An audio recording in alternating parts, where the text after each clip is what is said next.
நம்ம நினைப்போம் சிங்கம் வலிமையானது, மான் வலிமை குறைவானது. ஒரு தடவை விரட்டிட்டு போனால் சிங்கம் மானை பிடிச்சிட்டு வந்து சாப்பிட்றோம். நண்பர்களே, ஒரு மானை ஒரு சிங்கம் பிடிக்க வேண்டும் என்றால் 9 முறை சராசரியாக விரட்டினால்தான் ஒரு முறை அந்த சிங்கம் வெற்றி பெறுகிறது.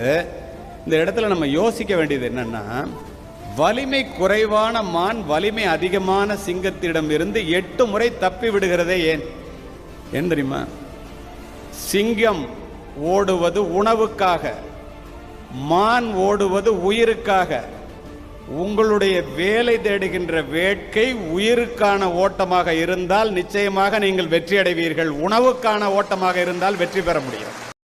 Survival of the fittest. ஒரு பொண்ணு என்று கேட்டுச்சு, 9வது தடவை எப்படி சார் சிங்கம் வெற்றி பெறுதுன்னு கேட்டுச்சு. உடனே நான் சொன்னேன், சரியான கேள்விமா. 8 முறை தப்பித்த மான் உயிருக்காக ஓடுச்சு, இது உணவுக்காக ஓடுச்சு. 8 தடவையும் உணவு கிடைக்கல, என்னொன்னா செத்து போயிடுவோங்கிற பயம் சிங்கத்துக்கு வந்துருச்சு. 9வது முறை சிங்கம் ஓடுவது உயிருக்காக, மானும் ஓடுவது உயிருக்காக. ஆனா எது திறமையோ அது வெற்றி பெறுதுமான்னு.